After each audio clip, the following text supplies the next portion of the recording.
So let's see if you can read my mind on this one. Let's talk about reading minds. How about that? This should terrify everybody. This new piece of research put out in a peer-reviewed journal, Mark Zuckerberg's Meta.com, able to utilize magnetic therapy to analyze brain activity with generative AI to recreate the thoughts and the contents of the thoughts in the subjects of the research. With 80% accuracy? Did I read that right? Well, it's over, folks. We're done. It turns out all the things that we always thought were like conspiracy theories, this is what's all happening now. How much of our existence is going to be navigating our own minds? It's going to be a retooling of the way that we think. Philip, I've got something to stump you. You ready? Ready for this? Ready. I'm ready. Let's go.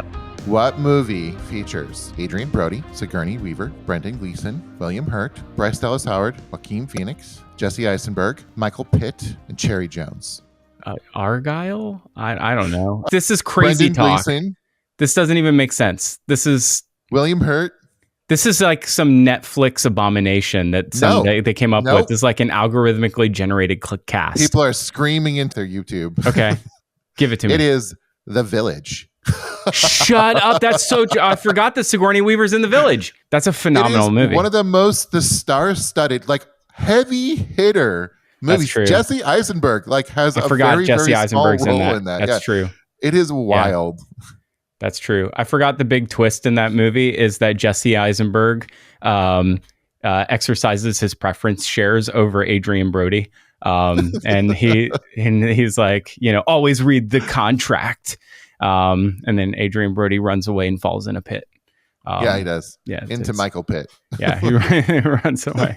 Yeah, and then then Trent Reznor's soundtrack is like booming in the background.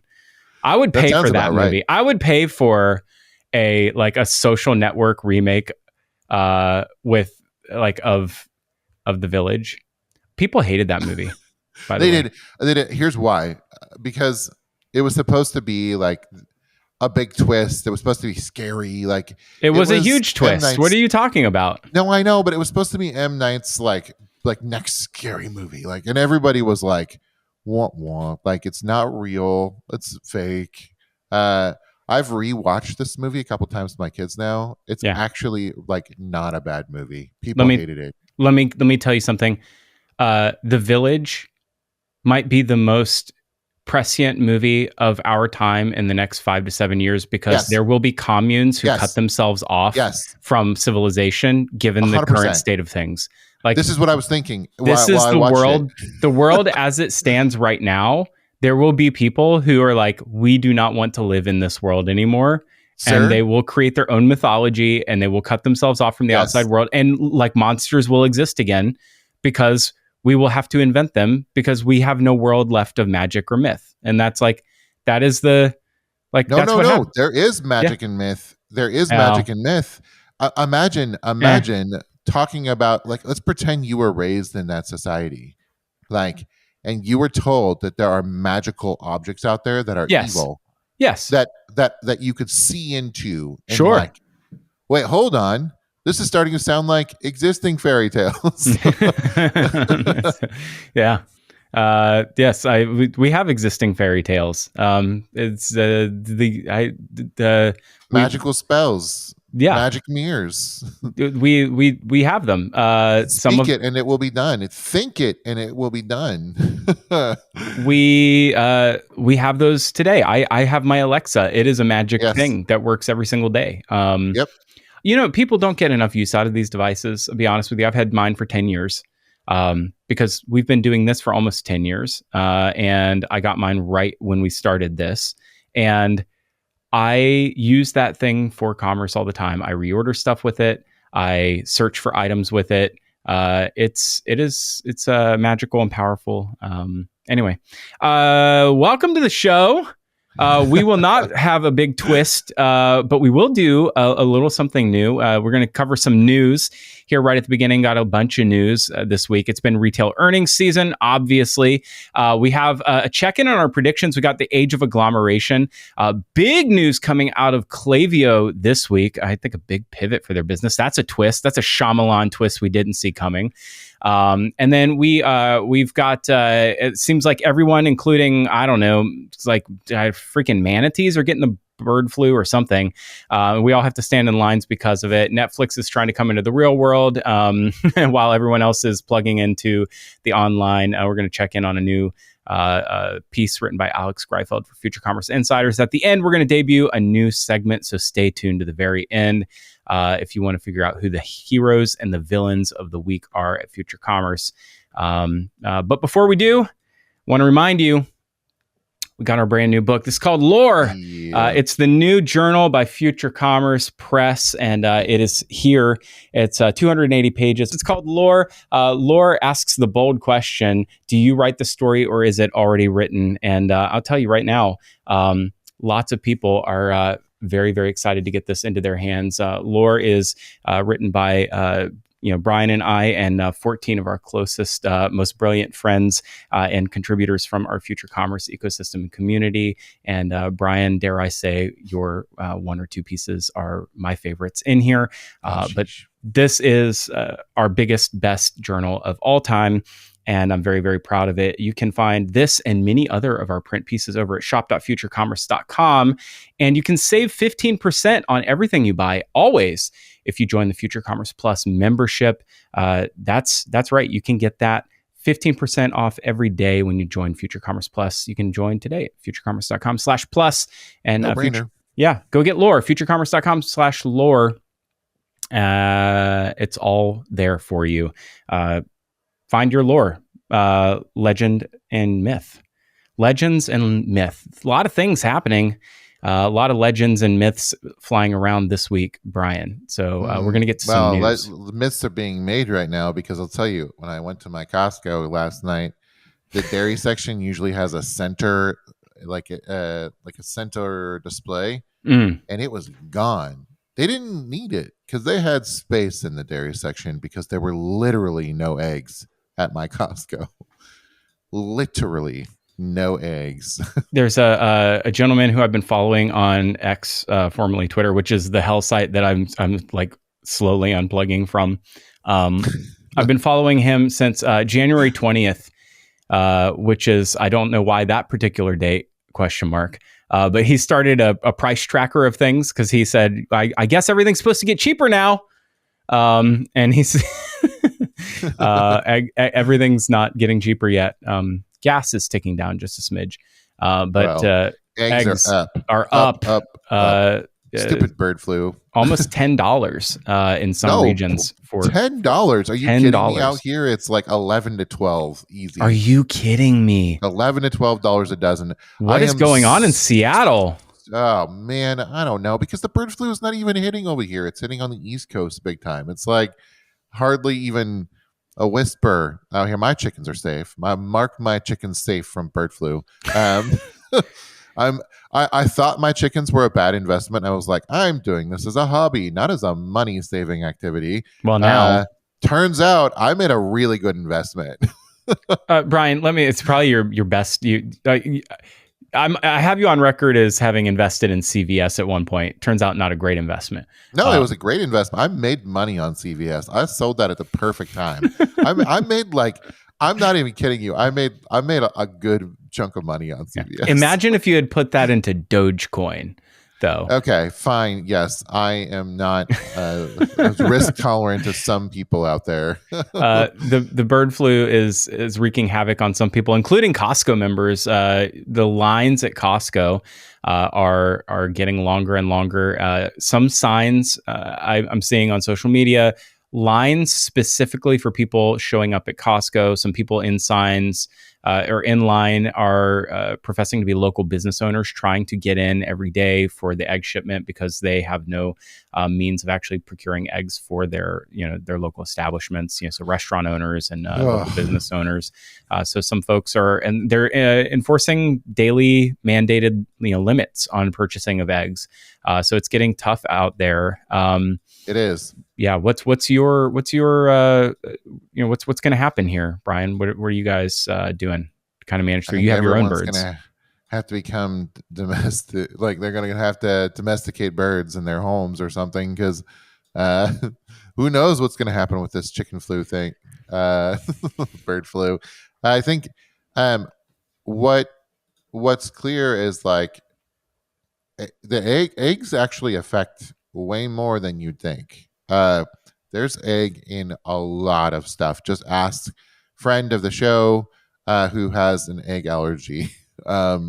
Eggs are in a lot of things, and you don't even realize it. And a friend of the show, Brian Ciro. Yeah. Longtime friend of the show. Shout out. Longtime friend. Yeah, give us. We'll see him next week well, actually, by the time you listen to this, we'll see him in just a mere day or two. What's really interesting about this is there's like second and third order consequences here. Those are things that we actually examine in our like new roundtable series. We had a group of people. This are I think second time that we've done this now. It's called The Future Now. And if you haven't heard about this, we do these futurism-based networking events where we bring 10 people around a round table, and it's like Dungeons and Dragons for executives, where we bring people around and we sort of make believe for about 90 minutes, and we set it in the future. And there's a conceit. We have sort of a digital game board, and everybody comes sort of in universe. We're in the future. We really play it up as if we're future archaeologists. We've uncovered a time capsule, and everybody knows by now, I think everybody knows I'm time capsule pilled. So Brian and I are these like future archaeologists leading this expedition. All of our future commerce members are along with us for this expedition. We're set in the future. And the time capsule that we've discovered is from the current year, so in 2025.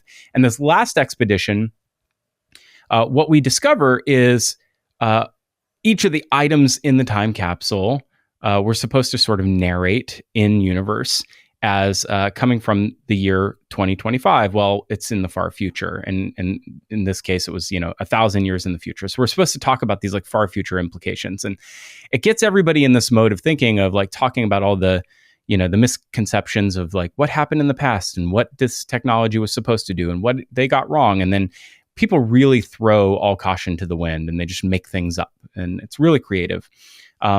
But what we saw happen is everyone's present fears are expressed through storytelling.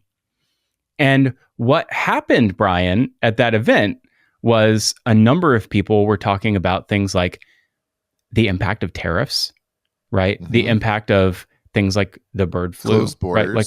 Like closed borders, hyperlocalization. And what we're seeing is, and like, almost like people talking about homesteading, people talking about like all these things that they're starting to think about secondary and tertiary effects and like long-term effects of present environment. And that to me is a really interesting premise for, a futurism-centered workshop, right? That is what we have done here, is getting people to think about long-term impacts of present scenarios.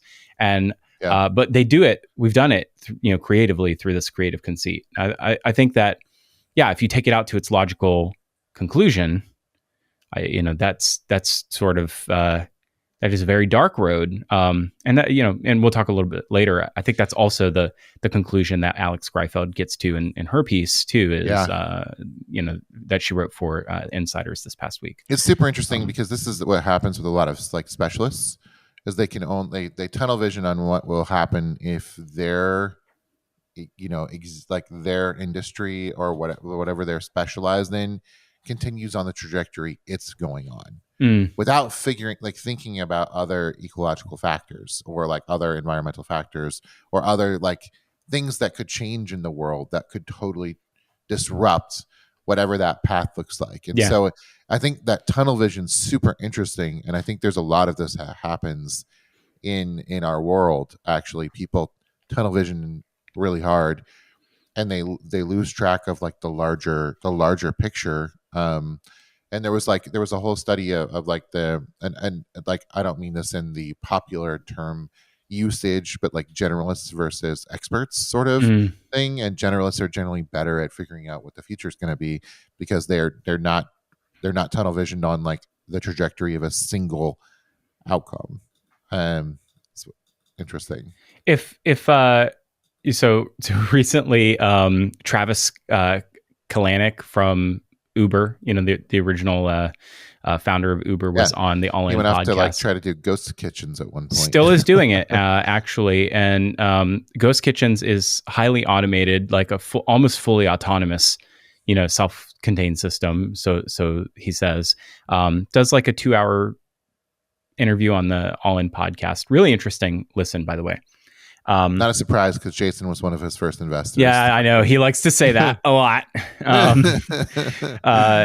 What's really interesting in that podcast is how he talks about how autonomous vehicles are going to have this massive societal upheaval. We think about right now autonomous vehicles as like, well, your car is pretty much like 2/3 of the time of your ownership of your car is not being used. Like your car is not being used 2/3 of the time. Also, look at parking lots around the malls. Look at parking lots around all of the, like at your local grocery store. Like 3/4 of that parking lot is not being used 99% of the time. Yep. Like everything is built for peak capacity, right? Everything that we have is built for its maximum capacity. Missing one person is worse. Right. When you have like excess space, which actually now we don't, right? Like the real estate prices are so high. Like it's worse to miss a customer than to But imagine a world where those things aren't, those constraints aren't the constraints anymore. If you had a network that everything was equally balanced and was able to bring those things to you and bring you to those things in a predictable way. Like how much? So this is Travis's prediction, is like you probably need 13 to 18% of the cars on the road that you do today. That is like, you need far fewer cars, and you probably need like 1/4 of the real estate that we use for parking today. Like that is how much of a societal impact that we need. This will have, right? So autonomous vehicles change everything. They do. It's been on our minds. I think we should probably go back and look at some prior episodes and do like a. Well, this is one of our predictions this year. Say about this. Yeah. I talked about EVTOL. I feel like these things have massive societal impacts. But anyway, I digress. It's in the news this year. It's a digression at all, because I think the desire to door cycle is going to be shortened in ways. I think so too. Actually, a friend of the show will be making some news and some waves in the next couple months. And he we'll keep him in stealth for now. But you heard it here first. We have a friend building in the autonomous vehicle space who comes from e-commerce, and his main market for disruption is going after the big delivery companies. And I think that like he's not alone. I think there's hundreds of people looking at AVs as the market for disruption for home delivery. And that, I think, is the frontier. So retail, I think, is still ripe for disruption. Also, huge news this week, not on our docket, but something worth talking about. Amazon just announced right before this, it was, I think, last night's news, as we're recording this on February 18th, that they're going to start driving advertising off-site. So Amazon just announced that they're going to begin allowing advertisers to drive traffic away from Amazon.com. I think that's a huge change. Amazon might be the next great search engine for a lot of things. I think between Rufus and between this and Buy with Prime, Amazon might be everywhere you want to be. They disrupted Google big time. Like we've seen this trend forever. Like it's It's been what was it, 40%? I remember like when the 40% of That all, was the number. Yeah. like that was like the big, like, oh my gosh, like 40% of all product searches are happening on Amazon. Like, what's going to happen to Google? I think it turns out Google's just fine, actually. I know it was a bit of a contraction, but I think Google's got some good stuff going on right now, and we might talk more about that in coming months as well. That's true. But the disruption of Google by Amazon, it makes sense. Amazon's like, well, I guess we don't need all of the attention as long as we are like the first step in that attention.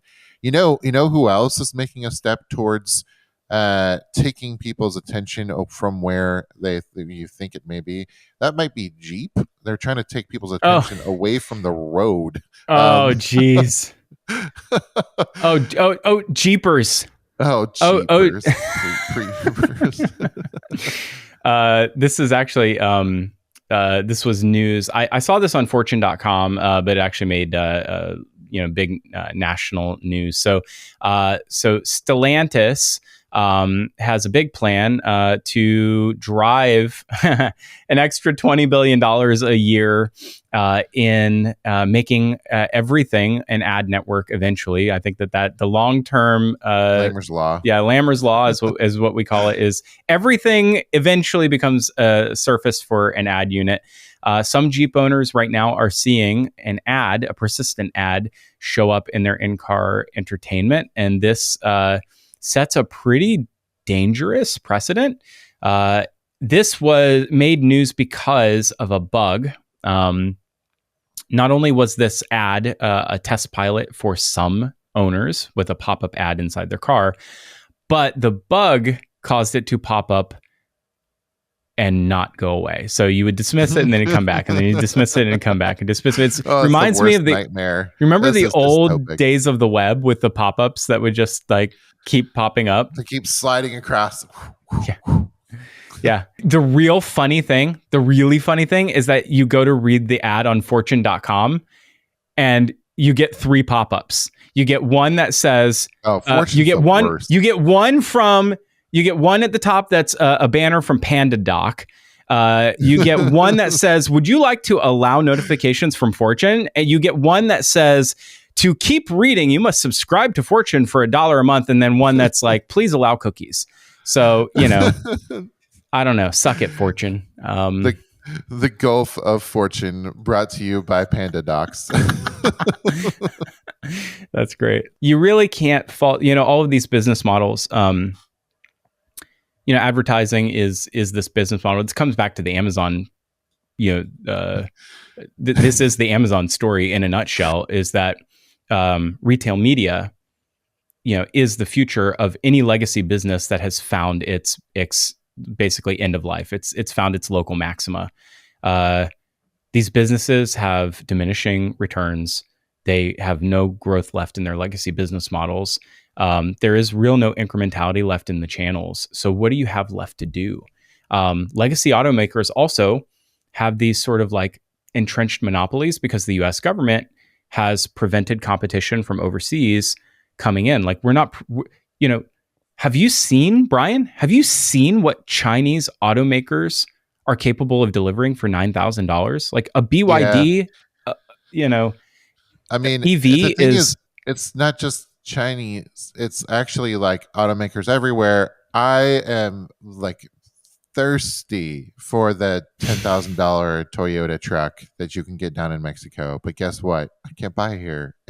Because of the way that things are set up with automakers. That truck is sick. And if you get trapped in that truck, does that make it a thirst trap? That was a terrible joke. Let's just cut that one. No, don't cut it. It's terrible. You're right, though. There's a challenge in we're at the end of cars. There's no question about that. Well, a car costs a minimum of $30,000 today, and they're trying to. Everything's become wink, wink. Yeah, everything's become a subscription product. You remember there's a story we had on the Senses a couple years ago about BMW charging a $20 a month subscription for turning on the existing feature in the cars for in the heated seats. Yep. This is the future, and this is the very crappy future that I think that we all just live. Nosedive all over again. Explain the reference for people that may not know it. If you don't know that reference, then Brian, don't insult our audience. Come on now. Why are you listening to this show? Explain the reference, it's man. Black Mirror. It's an episode of Black Mirror starring Bryce Dallas Howard. Hence the reference earlier. That is about how society becomes all about how you interact with other people and, winning stars and losing stars. And, if someone doesn't like the interaction with you, you get rated down. If you haven't seen this episode, I'm not really giving anything away at all. Like, that's the very clear premise. And honestly, they just take it to its logical conclusion. People can't live that way. Sorry, it doesn't work. So it's a social credit system. Like you earn social credits and then you lose social credits based on how you behave in that community. Especially if that's the global village, it starts to get really complicated. Not to throw shade, but there are B2B networking ecosystems within our very true retail vertical that operate exactly this way. 100% with a star system driven through star system within our very world, our very industry. Yeah. That seems genius, actually. Yeah, it sure does. Yeah. To be honest with you, this is how open source has worked for a long, long time. It's the whose line is it anyway? Right? It's like keep going. The points are made up and they don't matter. But we're gonna do this anyway. We're all here and the points don't matter. It's all made up. It's good. And we're all participating for fake internet points. That's why we're here. Somebody's profiting from this. It's usually a giant corporation. Like Netflix. Wow, dude, you with the segues today. I don't know. These are great. Well, that was a terrible segue, to be honest. But Netflix is trying to make their way into the real world. And they really would do better, I feel like, to have a partnership with Letterboxd or something else that would feel a little bit more nosedive. Well, they would be because Letterboxd is an Amazon product, I believe, and that means they would be in competition. I think Goodreads and Letterboxd are both Amazon products. Someone check me on that. Fact check me. Someone do a drum roll. It is no. Is it not? It's not. It's actually owned by Tiny, the Canadian holding company. Stop! I didn't know that. Its new owner. It was acquired. Oh wow! By Tiny. I have thought for years that this was an Amazon product, like Goodreads was an Amazon product. Is Goodreads an Amazon product? Goodreads is an Amazon product, 100%.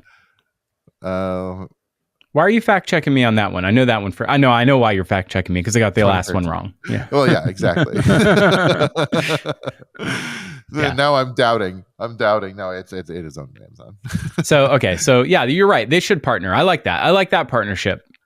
You're right. Although it's very nosedivey. Like, let's get the review. Let's attach the reviews to the distribution platform. That starts to get a little bit. But Letterboxd doesn't own physical real estate, and they can't actually make things in the real world. So it makes sense why they would partner. In this case, and the most recent news, the same thing. They're now partnering with MGM Grand. They've come together with MGM to create the new dining experience. This one looks kind of cool. I think this Netflix is a fun Bites. idea. They've been trying to get into the real world for a while, and to date, it's been pretty lame. This probably looks like the most interesting real world activation they've tried. Yeah. So Netflix Bites is the subscript on this is from your screen to your table. And Netflix Bites is an eatery. The location right now is at the MGM Grand Hotel, Las Vegas. Where else? And you can eat the food that your favorite characters From in your the favorite menu. Netflix shows might eat. That's disgusting. But for instance, if you wanted to, pretend like you're in Stranger Things and eat the food that you might, imagine might be on a menu at Stranger Things, you could have that.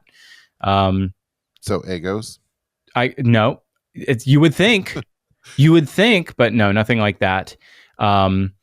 The menu is missing from the website. You have to kind of dig around a little bit. So you can see some of the items on their Instagram. You can see it on their Instagram. Some early pictures and influencer type stuff looks pretty cool. And they've had some celebrity chefs come through and do some really interesting stuff. They did a couple pop-ups. And it looks pretty rad. So I'm surprised they Squid Game. Oh, sorry. Go ahead. No, I'm surprised they haven't gone further down this road. This seems like first steps towards a park. I feel like Netflix Park would be pretty fun. Like a Stranger Things ride, that Squid Games, participatory experience. That's what we all want. We all want to feel like we're being hunted down. But that's it's not so bad. The food looks pretty good. We'll link it up. It seems interesting enough. There's it looks like it's a bite for everybody. They have a little bit of the a lot of the IP. So and some of the unexpected IP. It's not just the big hits. So I think there's a little French food from Lupin and some just a little bit of something. It seems like there's opportunity for it to be a rotating menu. So one menu choice per thing. Also seems like a little bit of a themed restaurant experience, like a Hard Rock hotel, Hard Rock cafe thing where there's a booth with cafe. Yeah, a booth with some Squid Games characters sitting at it. At least that's how it seems. I've not been. Well, maybe when we're at Shoptalk coming up here, we can pop over.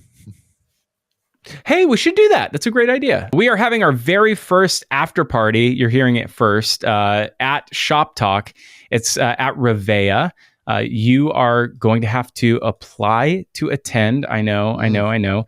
But if you're a Future Commerce Plus member, you'll have first access, and all retailers of all kinds will be admitted. And so go apply, futurecommerce.com/events. Also, if you are on our email list, you already knew about this.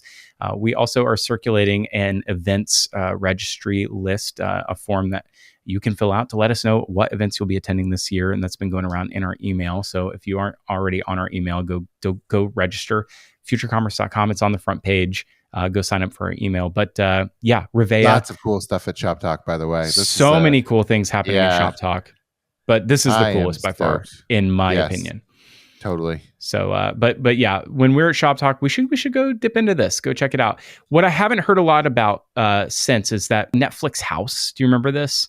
It was an immersive experience called Netflix House, and they were gonna. It still exists. So NetflixHouse.com. NetflixHouse.com. You can still sign up there. It did say bites inspired by your favorite shows. So it says opening in Dallas at Galleria Dallas and Philadelphia at King of Prussia in 2025. So I guess, maybe you'll coming soon. Yeah, I guess they're coming soon. You'll hear about that pretty soon, I guess. We have a couple sort of on the B2B side news items to hit. There's a really big piece of news out of the industry, but I think we really quickly just want to hit on a little bit of a reorg over at No, which is a WeCommerce business. What's happening over at No, Brian? Yeah, they combined with Stamped and Repeat. So a really interesting, but rebundling. It's the rebundling again. Yeah. And I think it makes sense. There's a lot of tools out there now that I think would be better served by being a larger platform. They kind of sort of smelled of feature, not products. And so as you bundle them up, it makes more sense. And they become a more cohesive product. The question is, of course, how well will they all integrate? Is it going to be, some of these roll-ups like basically every product stays an independent product, and you have to buy and implement them individually. I'm curious how the data will flow between each product, and if they will do some sort of technical integration so that you can get them all at one time. Um, that is the challenge for a lot of these roll-ups, is figuring out the integration problem. It's what Salesforce basically gave up on. They just said, we're just acquiring a bunch of businesses, we're not going to have them integrate. In fact, we're going to buy software to help you integrate them so that we don't have to do it. Well, the wild thing about all of it is, Jeremiah Prummer, friend of the show, go back a long ways since the WeCommerce integration and acquisition of No. I think we had the inside scoop of that, back when I think Elise was a friend of ours over at WeCommerce running acquisitions and M&A over at WeCommerce. And so we had the early PR inside track on that. These are, we're talking pre-pandemic days. And so, Jeremiah's been running the team over there. And, I think a really, obviously a great leader. You're right. A lot of feature companies that are kind of coming together. What's really interesting about it is watching folks that we know over the years. Leo Stripczewski did a stint at Repeat, and watching that team sort of fold together with Stamped. We're seeing this prediction from earlier in the year. We said it was the age of agglomeration. I've been saying that's coming for enterprise. I think this reorg of enterprise is something that we've been saying is coming. I think and actually to that end, you were talking about like big companies, giant enterprise, brands, splitting brands. and reorging. This is not huge, but no. Steve Madden just acquired Kurt Geiger, which I feel like that's big up for them. Yeah, it was like a 350 million or something. Yeah. Yep. Yeah, that's big. Okay, well, I'll take that one as a win. That's a big one. I definitely have seen a lot more of this news happening. Checks are being written and acquisitions are happening at a very quick rate this year. I feel like people are ready to get rolled up and to get rebundled. I feel like it's appealing right now, and I mean people are willing to spend money too. So that's the other thing. Is like I think there's the floodgates are actively opening around this.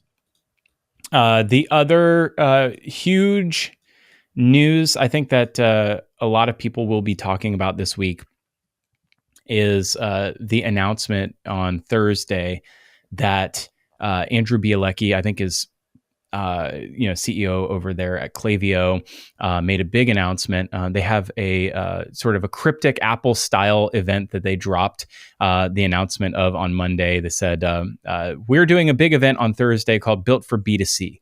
And they sort of dropped it on everybody. We're doing this big live event. Air fryers? We're getting Klaviyo air fryers? I love the idea of Klaviyo building an air fryer. That's that would be awesome. Big, huge pivot. New direction, everybody. Is we're a physical hardware company now, like Ninja. Who wants a margarita? Bundling and unbundling. So their new sort of this renewed focus as Klaviyo has been, I think, moving further and further up market in their business, right? So their roots are in, I think beginning in the D2C space and the mid market, and really having, I would say, really dominated and saturated in that space. And then really, I think in the last year or two, having made tremendous inroads in trying to move upward into enterprise, really understanding that the B2C space has been lacking the same kind of tooling that the larger dominant players have had for 15, 20 years in the SaaS industry, that the CRM tools have given, where you have a single view of the customer and integrated tooling and management around that. And so there's just not been this for direct consumer businesses. Correct. Like this is the issue. Like, and it's been a big issue. People have been trying to like basically shoehorn products into this, or was that the right word? Shoehorn. Yeah. Sure. Why not? Yeah. And and that's what there's been a lot of talk for, I don't know, since at least the pandemic, maybe before, is best of breed. So like all of these integrated solutions were point solutions, and Klaviyo was part of that point solution ecosystem for a long, long time. I think Klaviyo now has kind of set a new bar. At this event, they've unveiled a brand new strategy and a new suite of tools that they've sort of dubbed as this like B2C CRM, and this new suite. At the event. And I was there. And I think just having put eyes on it for the very first time, I think it's quite early. They have been trialing this for a very long time with a handful of customers, and the early returns sound almost too good to be true. A lot of folks are saying that this is changing their perspective on what is possible. I had a conversation with one of their early adopters, and I think one of the issues that folks have is that like customers have an expectation that they're the only customer that a brand has. And customers also have an expectation that no matter where you are shopping with the brand, that the brand has a full understanding of your relationship with you as a customer. And that's just not true. Back to our report we did with Gladly years ago, it was like one of the most frustrating things to a customer was having to repeat themselves, repeat information they already provided, because that information is actually precious and important. And it's something that it feels like if you give to a company that they should steward wisely. I couldn't agree more. I think that's where a full rethinking of what a tool suite looks like, that's not just messaging, right? Like a full, I think a lot of people have seen Klaviyo as like a CDP for a long time, like a customer data platform for a long, long time. He's doing a lot of air quotes on YouTube at the moment. Like officially called it a CDP. Sure. But they've used it as that for a long, long time, but they haven't seen it as like a CRM, like as a customer relationship management tool. Right. I think they've tried to, again, like shoehorn it in as it was. Like it's like people are using like Salesforce and Marketo and Klaviyo and like all of these different products and trying to stuff them into a consumer mindset, and it's just not working. Those tools aren't actually meant for B2C though. Like those tools aren't actually meant for consumer marketing. So let's see how this goes. This is Klaviyo is a big company now. And I think one of those challenges, especially, and they're a publicly traded one that has to work on a quarter by quarter performance basis, has shareholders to report to. They don't make these decisions lightly. Also, it signals that they're like growing up. And I think that, this is a big move for them. And then full disclosure, Klaviyo is an advertising partner of Future Commerce. And we're, we work with them from time to time. We will be working with them, I think, at some point later this year too, in many capacities. I'm excited to support them in this effort. I'm also, cautiously optimistic that this is the right move.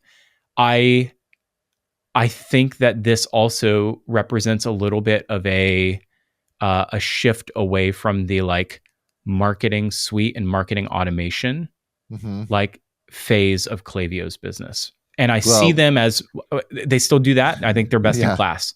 Yeah. But I think that the aspirations of who is Klaviyo's direct competition, I think Klaviyo is like, oh, who we want to go after now? We're going after the big boys. Right. Like, it's like, who's the big boy? Like, it's like their direct competition aren't the mamby-pamby like sales marketing automation tools anymore.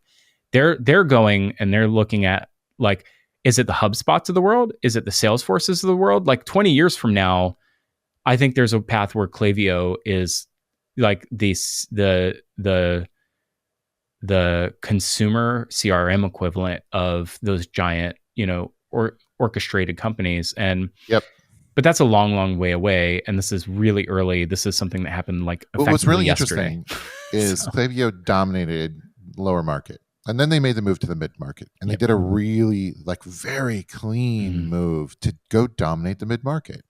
And I think what's interesting is when you look around and you think, where's the most money left to be had? Yeah. It's in the up market. And their tool is also like they've kept adding features and changing the platform, and now they're launching another product, and it's an extension of their base product. It only makes sense to go up market, and this is I think it's the right play for them. One last thing to say, just to be listen, we're I want to at least come with a little fair critique, which is to say, man, Klaviyo has endured a lot of criticism as it's made this move over the years. Yes. I think like they've had to endure. It's not been the smoothest transition, as they've like had to rebalance some pricing structures and had to like change its. Even recently, there's been some noise about this, and I think that some of it's fair, and I think some of it's unfair. And I think people are not realizing what end game is for them. I don't think some people are. This is the truth of all platform. Some people are not using most of what they're paying for. 100%. And that is 100%. So when you're paying for something, like it's expensive. Exactly. So when you're paying for something and you're not using it, you feel like you're like, you should probably not be paying for that particular piece of software. And that's probably the last thing that needs to be said about it. Anything else about that? No, I think this last note would be this is smart. Like, I think this is kind of a revolutionary tool, and I do think there's potential for this to displace a lot of enterprise contracts. I know there are a lot of unhappy people out there in the enterprise who are like, this is not how my job works anymore, or maybe it never did, and I need a tool that fits the job that I'm doing. And that conversation is not being had in individual, like behind closed doors situations. This is happening out in the public. And also but don't you think that there's like, okay, you're always going to have an early adopter, right? Yep. People who are all too happy to get a break and be a guinea pig on something. You'll have some early motions on things, but this is like it's probably a few years before, people are moving to this en masse, so you got to. Of course. Yeah. Because enterprise contracts and enterprise implementations take a long time to get through. Yeah. Like, so the effect that we're going to see, like initially it's going to be probably like more noise, similar noise that we've been seeing, until people realize like, oh wow, like this just got rolled out. In 18 months from now, people are going to be like, wow, this just got rolled out on like some of the biggest brands in the world. Well, congrats. I have a lot of friends over there. Expect big things from them, and we'll keep an eye on it. Well, I think this only leaves one possible thing left for us to talk about, really. I mean, I don't know. So let's see if you can read my mind on this one. Let's talk about reading minds. How about that? This is the thing I think that Mark Zuckerberg has always wanted. This is probably this is like what his perverted little brain has always dreamed of and could never deliver. This is what he wanted in his dorm room. What people were thinking. I could figure I could out see how him to right now. Make more money from them. Yeah. I could see Jesse Eisenberg playing him right now in his little Harvard dorm room. Like, I just want to know what that girl thinks about me 100%. For the Facebook.com. So Mark Zuckerberg's meta.com, they put out a brand new piece of research. This should terrify everybody. This new piece of research put out in a peer-reviewed journal, but published specifically on Meta's new research labs, able to utilize magnetic therapy to analyze brain activity, and then deep research with AI to analyze that brain activity with generative AI to recreate the thoughts and the contents of the thoughts in the subjects of the research. With 80% accuracy. Did I read that right? Well, it's over, folks. We're done. Cooked. Pack it up. Mark Zuckerberg knows if you like him or not. It turns out all the things that we always thought were like conspiracy theories. Last week we talked about getting paid $20, because of the Siri lawsuit, because it's been listening to us all along. Our phones can read our thoughts. Like that's all happening now. I think desire to door just took on a whole new meaning. So the name of this paper at Meta AI is using AI to decode language from the brain and advance our understanding of human communication. This was done in collaboration with the Basque Center on Cognition, Brain, and Language. This isn't just Zuck spending bucks to look at people's brains. They're using two different types of magnetic sort of neuroimaging. So there's MEG, which is a sort of a magnetic imaging of the brain, and EEG. And between these two types of recordings, they're non-invasive brain recordings, they take this neuro activity of the brain from 35 healthy volunteers while they type sentences. So this is part of one of the really important pieces of the study, is that it's not like they're just passively thinking and then they're like recording that activity. Also, you have to take a look at the image. These people are strapped in. They are locked into this machine. They're not just looks like a scene from Black Mirror. This really does. We are a long way from people just scanning you from half a mile away and reading your thoughts. So these people are really locked in to this this machine for neural imagery. But while this the subject in the study is typing, the AI is able to, in brand new sentences, reconstruct the sentence solely from brain signals and have decode about 80% of the characters that were typed by their participants recorded with MEG, which is twice better than what could be obtained in a prior study under the EEG system. And this is why this is important, is they believe that this could be used practically, practically, probably, let's be real, to serve you more ads at some point in the future. 100%. But in a medical capacity, to probably, is according to this piece of research, to give people who have suffered from traumatic brain injuries new capabilities and to be able to communicate with them better in the future. And I think that is an incredibly powerful and noble cause. And so this seems, when you look at the depth here, it's really impressive. Also, there's two papers that they link. One is called Brain to Text, and one is From Thought to Action. And From Thought to Action was published on February 6th, how a hierarchy of neural dynamics supports language production. And this seems like it has a lot of its own external research that's like linked out from that.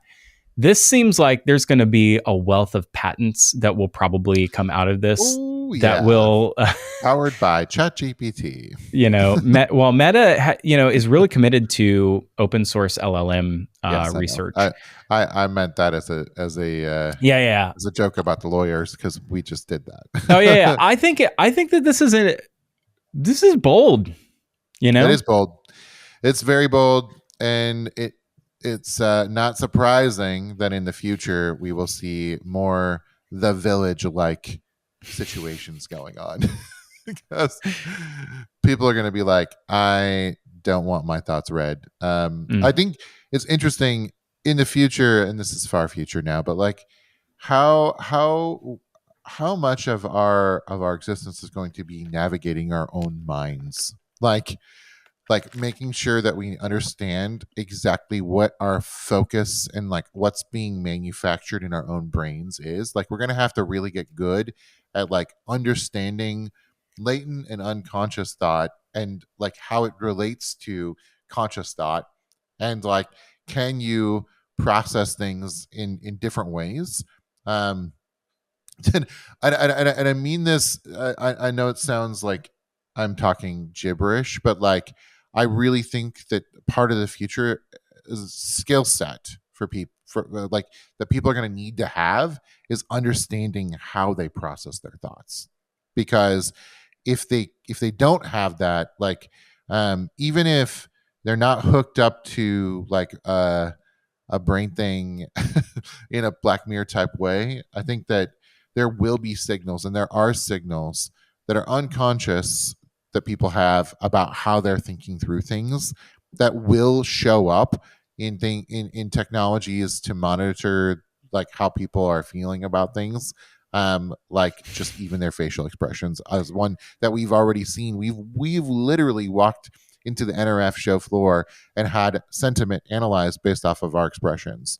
You and I have seen that. Oh Like, yeah, but we're how if we have already lived through. Think about it this way, right? We have already lived through a time where uh,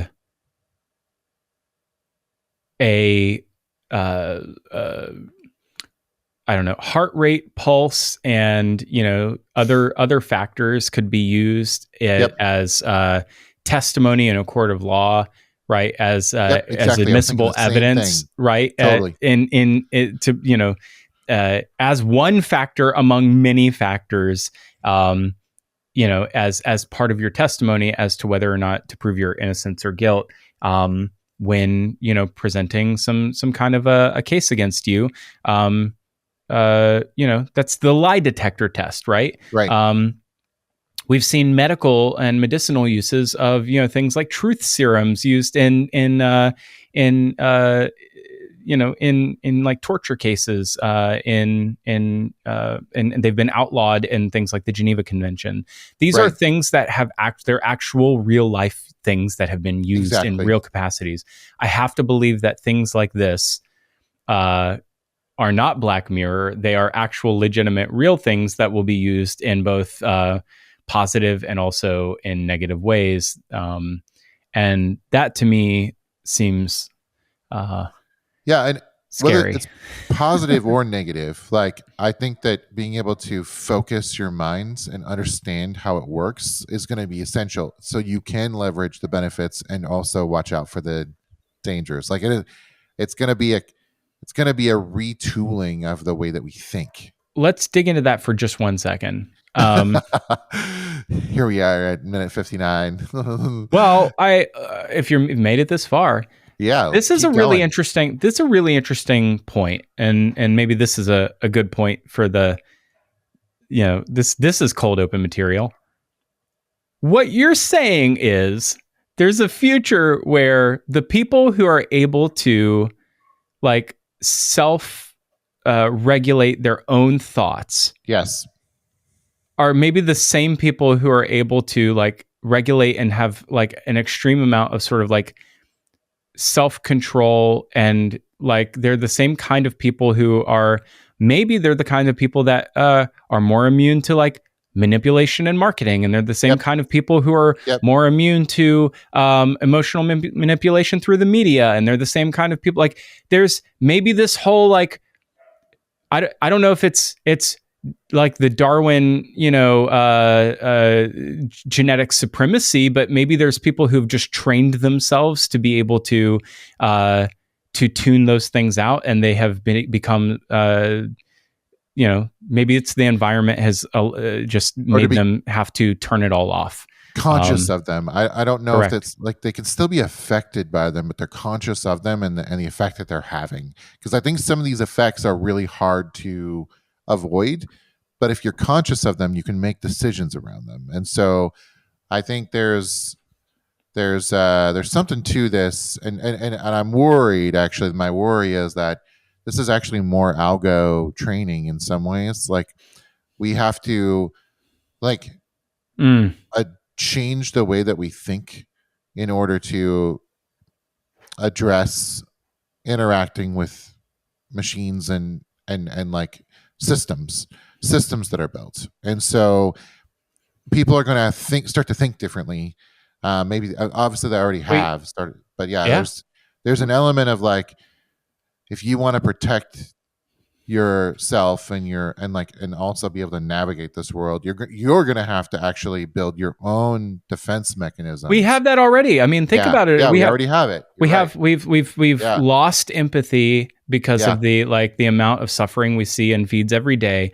We've become immune to marketing messages because of the amount of like ad blindness we experience, because it's around us in unless you're sitting in your Jeep and that ad can't be dismissed. Like we've there's very few things that we fall prey or victim to. I think a certain kind of a person relents, and we become susceptible to a certain kind of a marketing message because we allow ourselves to, right? Because we are treating ourselves. We are not, I think, as manipulated by marketing as marketers want us to, as marketers believe that we are. I think that we allow ourselves to open ourselves up to the manipulation of the marketing message because we are treating ourselves. I think we're actually much more educated as maybe. Yeah, I think so. I think we are, it's less about the dopamine. It's more about the dopamine today, and it's less about the, you think it's all choices? I think it's choices people are making. I think it's conscious choices that people are making because we feel like we're worth it, and because it's more about like a selfish pursuit of desire and self-gratification than it is that we're being like truly manipulated. But that's a whole other hot take. Wow. Last words. All right, let's I'll give you the final word and then we'll move into our last segment. I mean, I think that's it. Let's go to the final segment. Okay. Brand new thing at Future Commerce, something we are calling heroes and villains. So Brian, who is your hero of the week? My hero of the week, well, I'd say it's Klaviyo for launching something so bold. Very good. I think that I'm excited about a new type of product that doesn't exist before. I like the innovation that they're bringing to the market. Okay, I like that. I'm gonna call my hero of the week. I'm. This is gonna be weird because I just made a ton of fun of it. I think that this Meta Brain is weirdly heroic because I think that it could give a lot of really good and really incredible research to understand how our brains work and maybe give a lot of really positive outcomes to a lot of people who I think are have experienced a lot of misfortune in our lives. And I have a lot of empathy for people who, have probably experienced a lot of tragedy. So I think that, for them in that particular situation, I think that's a pretty heroic thing. Brian, who's the villain of the week? Well, clearly it's bird flu. That's a problem. That's a no-brainer. Let me also take the reverse of yours. I'm going to go ahead and say Zuckerberg, who's got some pretty crazy things going on. No, not really. I understand the research in the brain, and I appreciate that there is like a noble angle to it. There's also like a freaky angle to it, there's like there is like villain origin stories going on right here. Maybe it's not Zuckerberg, but there is somebody's villain origin story going on right now. Yeah. My villain of the week, I'm just going to call the turning every single thing in planet Earth into an ad unit is villainous to me. So I'll say Jeep and Stellantis is my villain of the week. Fix the bug, you guys. Like that's bad. And you know what? can we just get advertising out of vehicles? I think that seems like a slippery slope. Let's not do that. Seems bad. Just wait till it's 100% autonomous. I don't think they're coming out, man. They're not. You can't gut that virus out. There's true. no way to fix that bug. That's not a bug. That's a feature. I've been staring at ads in the back of Ubers for a couple years now. I think you're right. I think that's we've got way more ads to see. Game over, baby. Yeah, that's great. This has been great. I love it. Thank you for listening to Future Commerce. If this sparked something for you, I want you to like and subscribe and follow wherever you get your podcasts. Please leave us a rating. It costs you nothing, but it helps us out tremendously, and it helps more people to join the conversation. If you want to bring Future Commerce into your real world, you can check out our print shop at futurecommerce.com, and you can shop the store, shop all of our real life print. I'm going to show it to you one more time. Lore by Future Commerce. It's our new print journal. You can get it at futurecommerce.com/lore, 280 pages of beautiful print, and our print at shop.futurecommerce.com. It's where commerce meets culture in beautiful crafted journals, zines, and other things to collect, like merch and beautiful, t-shirts. Brian, you wear yours all the time. So do I. Check it all out at futurecommerce.com. And remember, commerce shapes the future because commerce is culture. We'll see you next time.